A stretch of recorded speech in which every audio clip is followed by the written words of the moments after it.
Hello, joined by Hofstra head coach Richard Nuttall following a 0-0 draw against UNCW in the regular season finale. Coach, thoughts on today's performance?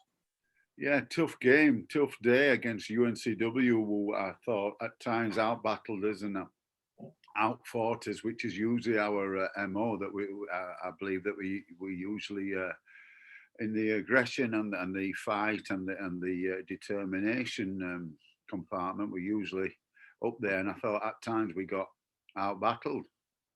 And the defenders as well in the right areas. I still think overall we probably shaded the game, and looking at that decision at the end there, it looks as though it's the wrong decision in my opinion, but that's life, that's how it goes. From my point of view, I'm a bit disappointed because we could have tied up the conference, and we've got to wait to see the results tonight. But overall, we've got another clean sheet against a very good team. We gave them limited chances. We didn't play well, but we played tough. We played hard, and we're missing the two captains. We're missing George, and we're missing Stephen Mason, which is a big blow for us, and probably had a little to do with our emotion as well. So, but the kids who have come in have done a great job, and Joe Wright, I'm going to single out.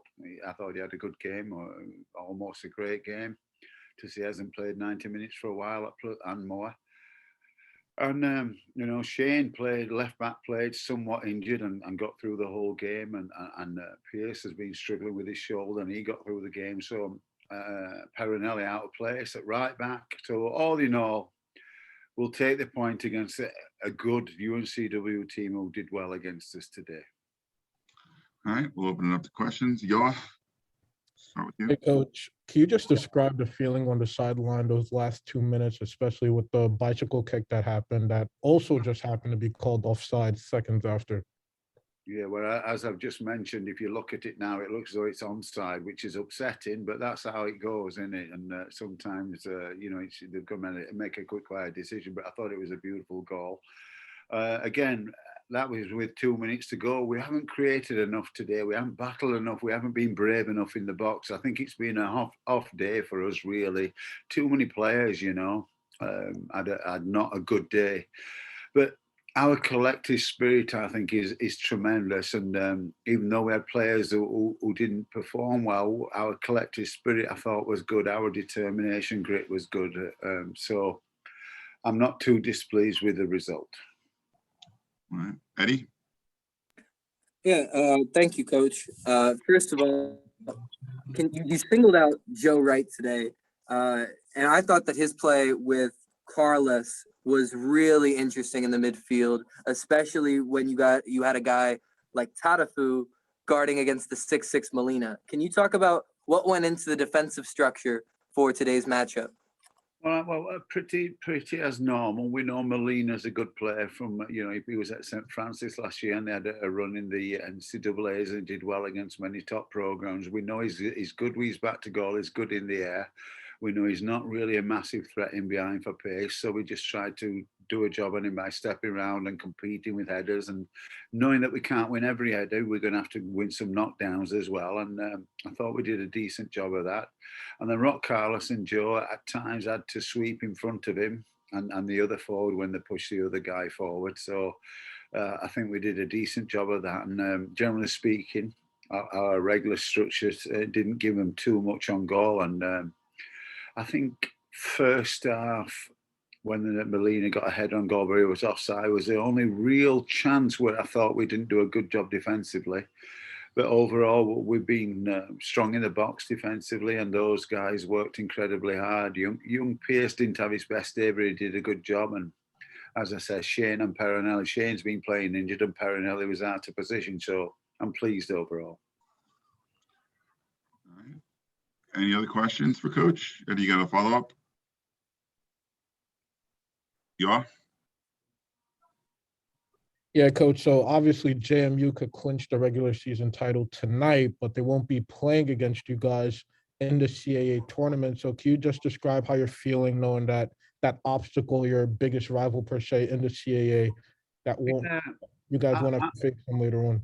Listen, I'm sad. JMU is a great school with great athletics, and this conference will miss them. There's no mistake in that the quality in many of the sports, and they show a commitment to sports. And I understand they put a lot of money into it, and they've made a decision. I think it's mainly, from what I understand, I don't know a lot. It's mainly football based, and they're going big time football.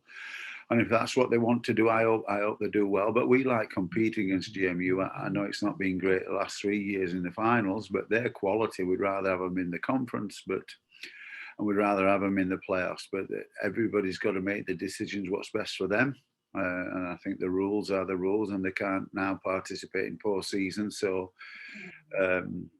let's see how they do against Northeastern today. If they win, I think we'd finish second, but they won't be competing. So, I'm just happy with our boys that we didn't lose today, and we continue to fight another day. Josh? Hi, Coach.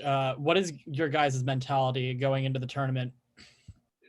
Well, we believe in our abilities as a group, yet we're not stupid enough to say we're going to win it without being able to without any battles or any incredible games against quality players. And once you get to the playoffs, a lot of it's about how you keep your emotion on the day, how organised you stay, and it's a fine line between success and failure. So we believe in ourselves, but we're not under any illusions. The fact is, we'll have to play well to win this conference, because there'll be three very good teams, which one of them could be UNCW, three very good teams in this along with us. So the semi-final is going to be tough on Thursday, and we're looking forward to it.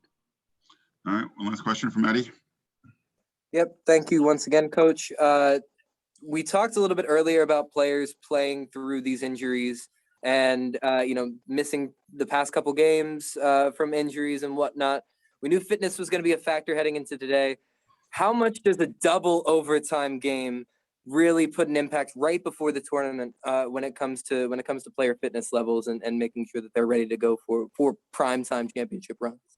Yeah, it's significant somewhat, but now the time, what's the number of days? We got 5 days in between now and the next game. So if it was a 3-day or maybe a 4-day, it might be more significant. But we've just got to make sure we rest appropriately, we do the right activation, and we pitch our cadence of training that's right for the game on Thursday.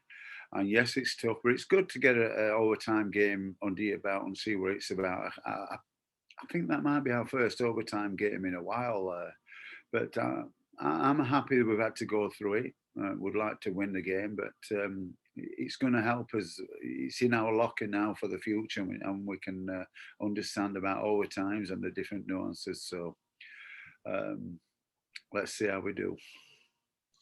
All right. Thank you, Coach. Thank you. Thank you, fellas.